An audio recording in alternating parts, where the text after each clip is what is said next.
அஸ்ஸலாமு அலைக்கும் வரஹ்மத்துல்லாஹி வபரகாத்துஹு. அல்லாஹ் நேசிக்கிறான். அல்லாஹ் யாரை நேசிக்கிறான்? அல்லாஹுடைய தூதர் ஸல்லல்லாஹு அலைஹி வஸல்லம் அவர்கள் சொன்னார்கள், இந்த பூமியிலேயே அல்லாஹ்விற்கு விருப்பத்திற்குரிய நேசத்திற்குரிய இடங்கள் பள்ளிவாசல்கள், அல்லாஹுடைய இல்லங்கள் அமைந்திருக்கக்கூடிய இடங்கள் என்று. அப்படி என்றால் யார் அல்லாஹுடைய இல்லங்களோடு மஸ்ஜிதுகளோடு தங்களை தொடர்பு படுத்தி வைத்திருக்கிறார்களோ அவர்களை அல்லாஹ் நேசிக்கிறான். அல்லாஹுடைய தூதர் ஸல்லல்லாஹு அலைஹி வஸல்லம் அதனால் தான் சொன்னார்கள், நாளை மறுமையில் அல்லாஹ் 7 கூட்டத்தார்களுக்கு அரிஷின் நிழலை அளிப்பான். அதில் ஒரு கூட்டம் பள்ளிகளோடு தங்களுடைய உள்ளங்களை இணைத்து வைத்திருப்பார்கள். பள்ளியை விட்டு வெளியே வந்தால் மீண்டும் அந்த பள்ளிக்குள் எப்போது நுழைவோம் என்று ஏக்கத்தோடு இருப்பார்கள். அதை தங்களுடைய உள்ளங்களோடு அன்போடு இணைத்து வைத்திருப்பார்கள் என்று அல்லாஹுடைய தூதர் ஸல்லல்லாஹு அலைஹி வஸல்லம் அவர்கள் சொன்னார்கள். அல்லாஹ் ரப்புல் ஆலமீன் குர்ஆனிலே சொல்கிறான், வஅன்னல் மஸாஜித லில்லாஹ், பள்ளிகள் அனைத்தும் அல்லாஹ்விற்கு சொந்தமானவை, அல்லாஹ்விற்கு உரியது என்று. அல்லாஹுடைய தூதர் ஸல்லல்லாஹு அலைஹி வஸல்லம் அவர்கள் சொன்னார்கள், அல்லாஹுடைய இல்லங்கள் ஒவ்வொரு இறையஞ்சக்கூடிய அடியானுடைய வீடுகளாகும் என்று அல்லாஹுடைய தூதர் ஸல்லல்லாஹு அலைஹி வஸல்லம் அவர்கள் சொன்னார்கள். அதனால் தான் சொன்னார்கள், அல்லாஹுடைய தூதர், யார் இந்த பூமியில் அல்லாஹுடைய இல்லத்தை அமைப்பாரோ அல்லாஹ் அவருக்கு சொர்க்கத்திலே ஒரு வீட்டை அமைப்பான் என்று அல்லாஹுடைய தூதர் ஸல்லல்லாஹு அலைஹி வஸல்லம் அவர்கள் சொன்னார்கள். அல்லாஹுடைய தூதர் அதை நிர்வகிப்பவர்களுடைய சிறப்புகளை சொன்னார்கள். யார் நாளை வறுமையில் அல்லாஹ் ரப்புல் ஆலமீன் அழைப்பான், என்னுடைய அண்டை வீட்டார்கள் எங்கே, என்னுடைய அண்டை வீட்டார்கள் எங்கே என்று மலக்குகள் கேட்பார்கள், யா அல்லாஹ் யார் உன்னுடைய அண்டை வீட்டார்கள் என்று. அல்லாஹ் ரப்புல் ஆலமீன் கூறுவான், பள்ளிகளை அல்லாஹுடைய இல்லங்களை நிர்வகித்த அந்த நல்லடியார்கள் எங்கே என்று அல்லாஹ் ரப்புல் ஆலமீன் அவர்களை தன்னுடைய நெருக்கத்திற்குரியவர்களாக அல்லாஹ் ஆக்கிக் கொள்வான் என்று அல்லாஹுடைய தூதர் ஸல்லல்லாஹு அலைஹி வஸல்லம் அவர்கள் சொன்னார்கள். அல்லாஹுடைய தூதர் ஸல்லல்லாஹு அலைஹி வஸல்லம் மேலும் சொன்னார்கள், யார் காலையிலும் மாலையிலும் அல்லாஹுடைய இல்லங்களை நோக்கி நடந்து செல்கிறார்களோ அல்லாஹ் கண்ணியத்திற்குரிய இடத்தை நாளை மறுமையில் சொர்க்கத்தில் அமைப்பான், அவர்கள் காலையிலும் மாலையிலும் செல்வதற்கு என்று அல்லாஹுடைய தூதர் ஸல்லல்லாஹு அலைஹி வஸல்லம் அவர்கள் சொன்னார்கள்.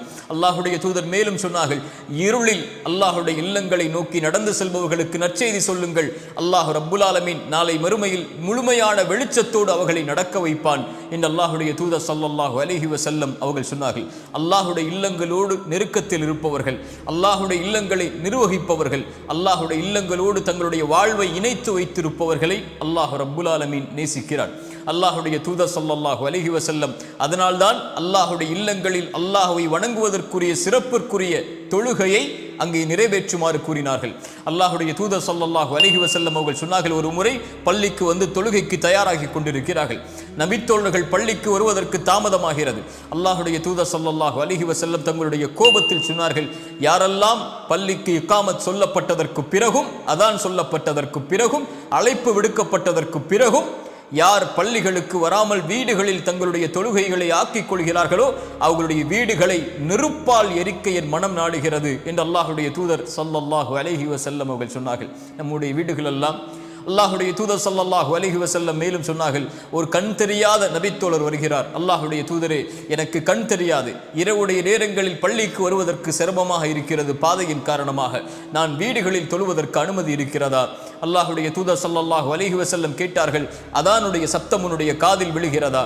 அவர் சொன்னார், ஆம் என்று. அப்படி என்றால் உனக்கு எந்த ஒரு அனுமதியையும் நான் பார்க்கவில்லை என்று அல்லாஹுடைய தூதர் ஸல்லல்லாஹு அலைஹி வஸல்லம் அவர்கள் அந்த நபித்தோழருக்கு சொன்னார்கள். நமக்கு கண் தெரியாதா? அல்லாஹ் ரப்புல் ஆலமீன் நம்மை சீரமைப்பானாக. அல்லாஹுடைய தூதர் ஸல்லல்லாஹு அலைஹி வஸல்லம் சொன்னார்கள், உங்களுடைய வீடுகளுக்கு அருகில் அல்லாஹுடைய இல்லங்களை அமைத்துக் கொள்ளுங்கள். உங்களுடைய ஊர்களில், உங்களுடைய மக்கள் வாழக்கூடிய இடங்களில் அல்லாஹுடைய இல்லங்களை அமைத்துக் கொள்ளுங்கள், அதை சுத்தப்படுத்துங்கள், அதை நறுமணப்படுத்துங்கள், அது அல்லாஹுடைய இல்லங்கள் என்று அல்லாஹுடைய தூதர் ஸல்லல்லாஹு அலைஹி வஸல்லம் சொன்னார்கள். அல்லாஹுடைய தூதர் ஸல்லல்லாஹு அலைஹி வஸல்லமுடைய காலத்தில் அல்லாஹுடைய தூதருடைய இல்லத்தை, அல்லாஹுடைய தூதர் தொழக்கூடிய அந்த பள்ளிவாசலை சுத்தம் செய்யக்கூடிய ஒரு பெண்மணி மரணித்து விட்டார்கள். அல்லாஹுடைய தூதர் அந்த மரணத்திற்கு பிறகு வருகிறார்கள். நபித்தோழர்களை பார்த்து கேட்டார்கள், அந்த பெண்மணி எங்கே என்று. நபித்தோழர்கள் சொன்னார்கள், அல்லாஹுடைய தூதரே, அல்லாஹுடைய இல்லத்தை சுத்தப்படுத்தி அந்த பெண்மணி மரணித்து விட்டார்கள், அவர்களை அடக்கம் செய்து விட்டோம்.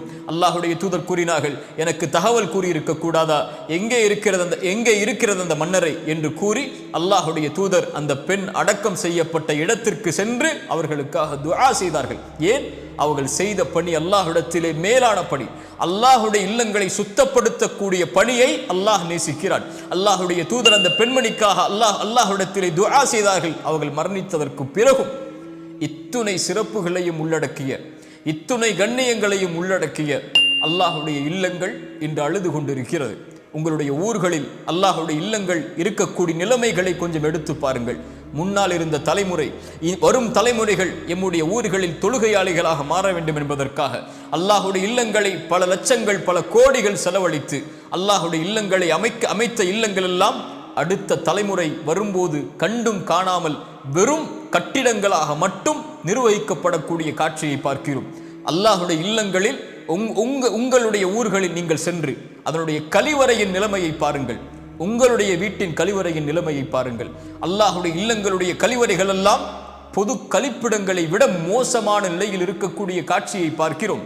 அல்லாஹுடைய தூதர் இறையஞ்சக்கூடியவனுடைய இல்லம் அல்லாஹுடைய மஸ்ஜித் என்றார்கள்.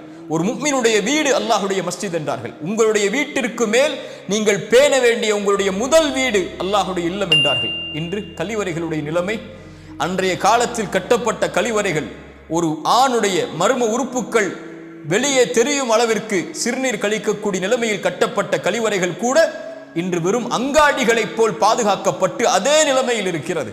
அல்லாஹுடைய வீடுகளுடைய கழிவறைகளை பாதுகாக்காமல் அதை பராமரிக்காமல் உங்களுடைய வீட்டின் கழிவறையை நீங்கள் எவ்வளவு கோடிகளை லட்சங்களை கொடுத்து செலவழித்து எதை வாங்க போகிறீர்கள்? நாளை மறுமையில் அல்லாஹ் இதை குறித்து உங்களிடத்தில் விசாரிக்க மாட்டானா? அந்த ஊரில் வாலிபர்கள் இருந்தால் கவனத்தில் எடுங்கள். ரமதான் இருக்கிறது.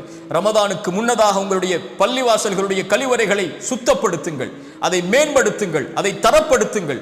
அங்கே வருவதை கண்ணியத்தோடு வரக்கூடிய அளவிற்கு ஆக்குங்கள்.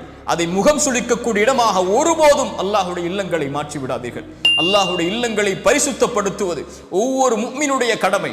ஒவ்வொரு ஊர்வாசிகளாக வாழக்கூடிய உங்கள் எல்லோர்கள் மீதும் கடமை. வாலிபர்களே, அதை உங்களுடைய தலையான பணியாக எடுத்து அல்லாஹுடைய இல்லங்களுடைய கழிவறைகளை ஒவ்வொரு வாரமும் ஒவ்வொரு நாளும் ஒவ்வொரு வக்திற்கும் அதை சுத்தப்படுத்தக்கூடிய பொறுப்பை எடுத்துக்கொள்ளுங்கள்.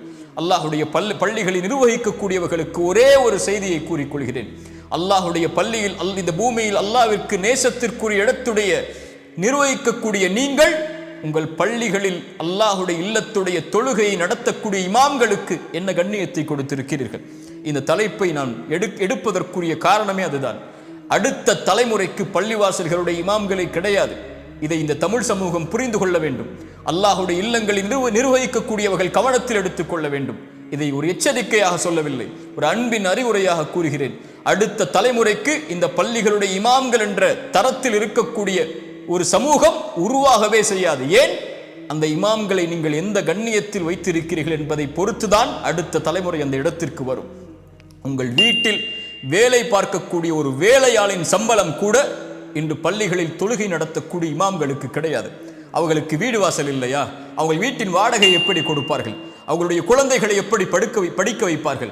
அவர்களுடைய குடும்பத்தார்களை எப்படி அவர்கள் பராமரிப்பார்கள்? ஒரு ஏழையின் தரத்தை விட ஒரு இமாமின் தரம் கீழே இருந்தால் அடுத்த தலைமுறை அந்த இடத்திற்கு வருவதற்கு எப்படி ஆசைப்படும்?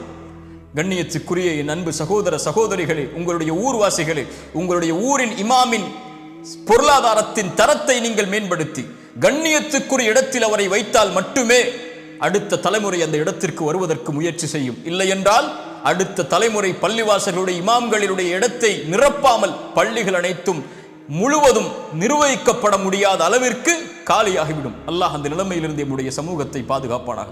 அல்லாஹ்விற்கு விருப்பத்திற்குரிய இடங்கள் அல்லாஹுடைய இல்லங்கள். அதை சுத்தப்படுத்துவது நம்முடைய கடமை, அதை பராமரிப்பது நம்முடைய கடமை, அதை நிர்வகிப்பது நம்முடைய கடமை. அல்லாஹ் ரப்புல் ஆலமீன் குர்ஆனில் நிர்வகிப்பவர்களுடைய தன்மைகளை சொல்கிறான். அவர்கள் யார்? அல்லாஹுவை நம்பிக்கை கொண்டவர்கள், மறுமையை நம்பிக்கை கொண்டவர்கள், தொழுகையாளிகள், ஜகாத்தை கொடுப்பவர்கள், அல்லாஹுவை தவிர வேறு யாரையும் அஞ்சாதவர்கள் என்ற வீரர்களை அல்லாஹுடைய இல்லங்களை நிர்வகிக்கக்கூடிய தகுதிக்கு அல்லாஹ் கொண்டு போய் சேர்க்கிறான். இன்று அல்லாஹ் ரப்புல் ஆலமீன் நம்மை பாதுகாப்பானாக. இந்த தலைப்புக்குள் நான் இதை பேசியிருக்க கூடாது, ஆனால் என்னுடைய உள்ளம் அதை வெளிப்படுத்த ஆசைப்பட்டது. அல்லாஹுடைய இல்லங்களோடு தொடர்பு பட்டிருக்கக்கூடியவர்களை அல்லாஹ் ரப்புல் ஆலமீன் நேசிக்கிறான்.